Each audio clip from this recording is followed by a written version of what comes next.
Նախ այստեղ հնչած մի քանի մտքերին անդրադառնանք, հետո անդրադառնանք այն օրակարգին, որը քննարկում ենք։ Շնորհակալություն պարոն Ռուբինյան, որ առանց ասելու ինչ է քննարկել ՔԼՉ-ի հետ եւ ինչ է ՔԼՉ ասել ձեր ականջին, իրականում ասում եք ինչ է ասել, որովհետեւ ես ոնց հասկացա ձեր իրական Հայաստանի Նիկոլ Փաշինյան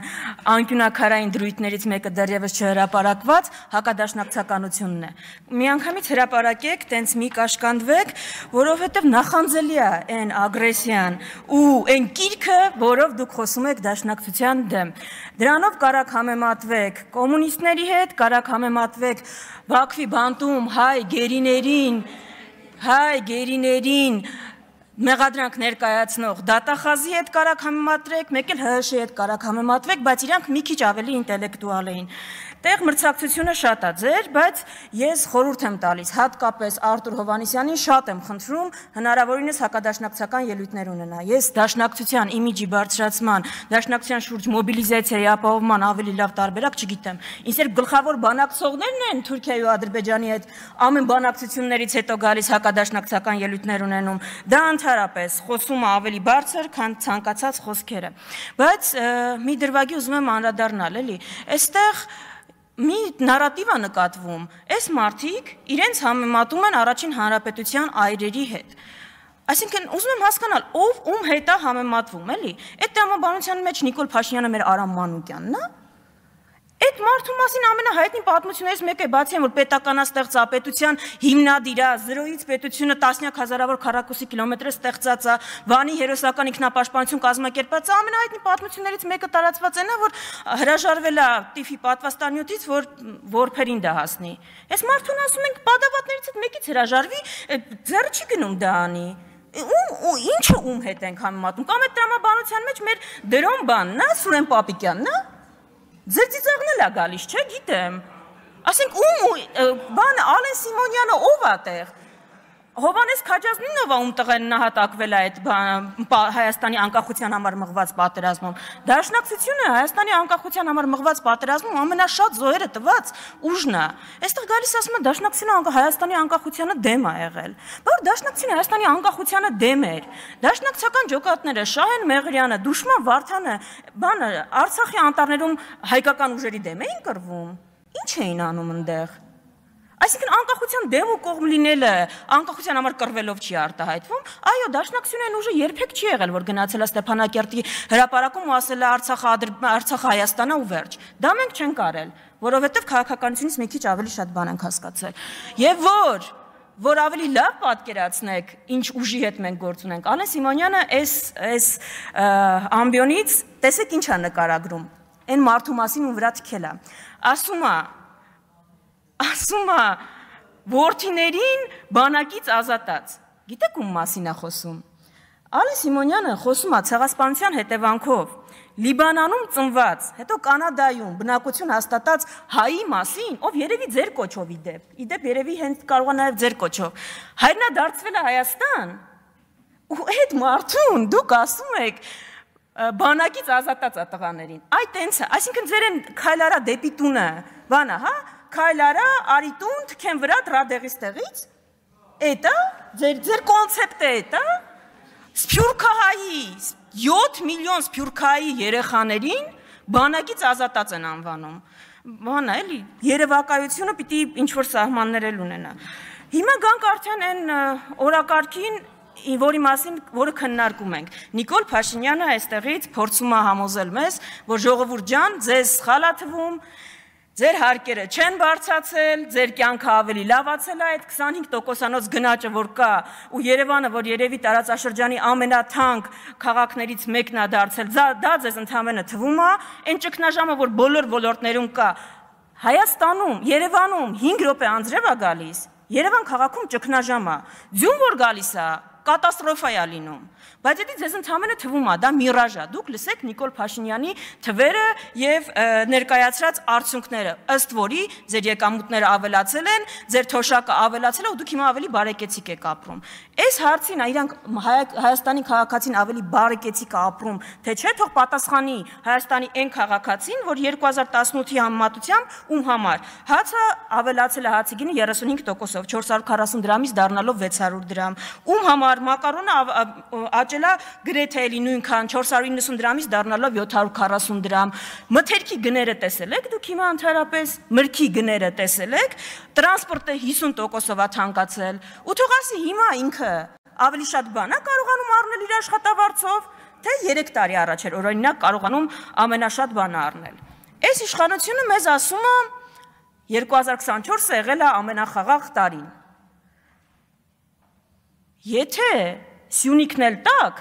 2025-ը ընդհանրապես խաղաղ կլինի։ Այս կրակոցները մի քիչ ձեր վիճակագրությունը խառնում են։ Սյունիքը որ տակ, այդ կրակոցները կբան կանեն, ու ձեր վիճակագրությունը փայլուն ոչինչ չի խախտի։ Իսկ գիտեք 2024-ը ինչ թվական է եղել։ 2024-ը եղել է թվական, որ Արփի Դավոյանը, Վահագն Ալեքսանյանն ու Նիկոլ Փաշինյանը նստել իրենց վարչության նիստում որոշել են ինչն է Հայաստան, ինչը չէ։ Ու որոշել են, որ օրինակ Տավուշի գյուղերը, տարածքները Տավուշից դա Հայաստան չի։ Եղբայր, ով է ասում Հայաստան չի։ Մեր վարչությունը։ Ես որոշել եմ Հայաստան չի։ Շուրնուխեն կեսն էլ Հայաստան չէր։ Ով է ասում, ես եմ որոշել։ Ոնց ես որոշել, ինչ կապ ունի, ժողովրդավար երկրում ենք։ Ու 2024-ը եղել է տարի, երբ որ դուք առանց այդ բանը երկու երկրների հանձնաժողովների համաձայնագրի արժույում հաստատման միջև է տանելը Տավուշից մի ընդհատեք ընդհատողներին ուրեմն լսեք ինձ պարոն Խաչատրյան նախ սուս մնացեք երկրորդը նախ լրեք հետո իմ հետ խոսեք հարգալից հետո միացեք ձեր չափերը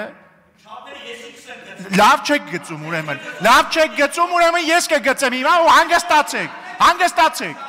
հանգստացեք ասեցի հանգիստ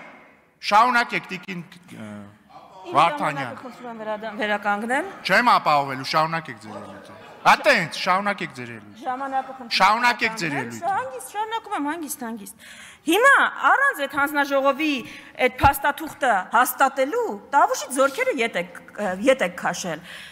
Ասում ենք միակողմանի զիջումներ եք անում, ասում ով է ասել, այդ փաստաթղթում ինչ գրած է երկկողմանիա, էլի կոնստրուկտիվ առաջարկ ունեմ ձեզ։ Հաջորդ պայմանավորվածությունը ասեք օրինակ կողմերը պարտավորվում են Իսկանդեր չունենալ։ Մի բան է, չէ, կողմերն են պայմանավորվում, ով Իսկանդեր ունի Հայաստանը, կողմերը պայմանավորվում են Սևանը չօգտագործել։ Կողմերն են պայմանավորվում, ախր դա ինչ կապ ունի։ Ոնց այս նույնն է, ինչ որ այն երրորդ կետը, կողմերը պայմանավորվում են երրորդ երկրների ուժեղ չտեղակայել սահմանին։ Երկու կողմերն են, չէ՞ պայմանավորվում, ոչինչ, որ մենակ Հայաստանը դրա կարիք ունի, Հայաստանն է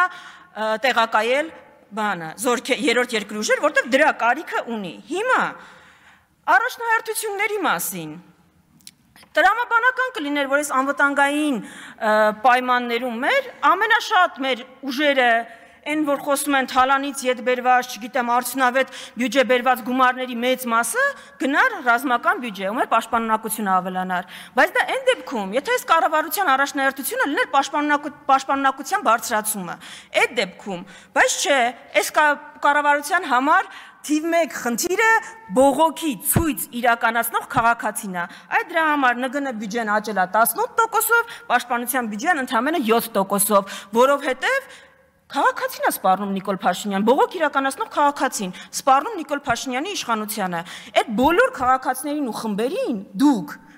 ով ձեր դեմ բողոք է արել, կապ չունի ինչ հարցով, տրանսպորտ, խաղողագործներ, գինեգործներ, դուք հռչակել եք ռուսի շպիոններ։ Ձեր համար Մարիա Կարապետյանը, չեմ հիշում, Մարիա Կարապետյանը, Սոնա Ղազարյանը շատ տարբերություն չկա։ Ուրեմն, ըստ այս մարդկանց Ռուսի շպիոն են։ Տիկին Վարդանյան, հարգալից խոսեք, պատկանորեն։ Հարգալից խոսեք։ Դուք էլ տեղից մի արա, դուք էլ լրեք, պարոն Մինասյան։ Պարոն Մինասյան, լրեք։ Դու չի դուքա ու հանգիստ դու չի դուքա։ Այո շատ,